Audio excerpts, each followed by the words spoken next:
नमस्कार मो खाद्य विशेषज्ञ निहारिका दास षडंगी। आज आम कथा मिलेट विषय रे।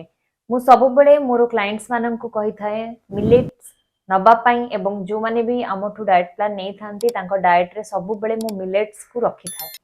मिलेट्स गोटे सुपर फूड आपण आजिकली जो भी देखिबे सब जगह रे स्कूल रे हो कॉलेज रे हो मिलेट को आमे प्रचार करूचे मिलेट को खाइबा पाई कहूचे काहे की मिलेट होची गोटे ग्लूटेन फ्री ग्रेन जोटा कि आम डाएट आम प्रत्येक दिन इनक्लूड करबा निहाती जरूरी। तीनोटी जो मेजर मिलेट अच्छी आमर जवार हैला बाजरा हैला रागी हैला मांडिया जोटा आमे कहूचे आगरु देखिबे आमर डाएट रे मांडियाटा सब बेले थिला। तो एई सब मिलेट आपणकर जवार जदि देखिबे सेथिरे प्रचुर परिमाण रे प्रोटीन अच्छी आयरन अच्छी। जदि आपनको एनीमिया हेची आपणकर प्रोटीन डेफिशिएंसी शरीर रे रहउची ताले आपण माने नै परिबे।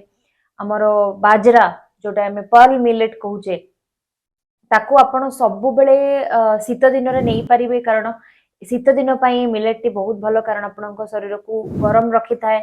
जो मानकर डायबिटीज रहिची जो मानकर पीसीओडी रहिची से माने थायराइड जो माने रहिची आकू नै परिबे कारण यार ग्लाइसेमिक इंडेक्स मध्ये कम।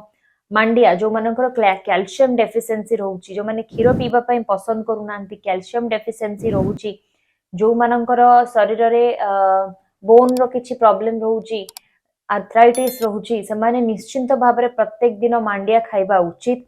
याकू छाडी देले हमरो फॉक्सटेल मिलेट हैला लिटिल मिलेट हैला बर्नयार्ड हैला आपणकर पोर्सो मिलेट हैला एमती अनेक मिलेट रहिची हमरो जो डिवाइड मु कहली मेजर तीनटा आउ माइनर ए सबु। तो आपण माने निजर डाएट रे मिलेट को इनक्लूड करबा निहाती जरूरी।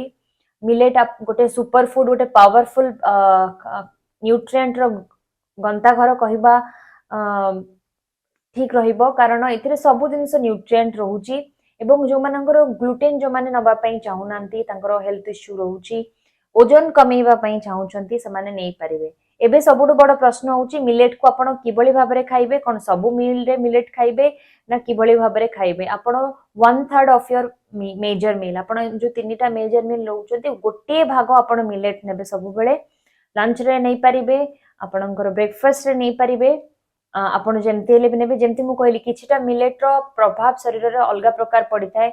को मिलेट को को ऋतु रे खाइबे सेटा भी आपन को देखिया को पड़िबो जेमती बाजरा आपण गरम दिने खाइ परिबेनी अलगा मिलेट आपण गरम दिने खाइले चलिबो किंतु शीत दिने आपण स्पेसिफिकली बाजराटा खाइबे हमर जो पर्ल मिलेट रहउची।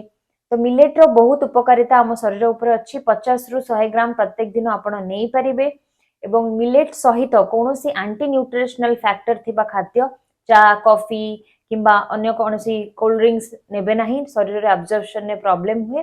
कैल्शियम जेमती मांडिया सहित आपण विटामिन डी फैट एब्जॉर्प्शन ने सहायता करूची। तो जतले भी मांडिया रोटी खाइबे ता ऊपर टिके घिओ लगेई खाइबे तो एई भली भाबरे आपण जदी खाइबे आपनको शरीर रे एब्जॉर्प्शन ठीक हबो। आशा करूची आपनको एई वीडियोटी बहु मात्रा रे सहयोग करिवो मिलेट विषय जानिया पई। मिलेट निजे खांतु निज परिवार को खुआंतु एवं निजे सुस्थ रुहंतु निज परिवार को सुस्थ रखंतु एवं धीरे धीरे सोसाइटी को मध्य सुस्थ रखि परिबे। नमस्कार।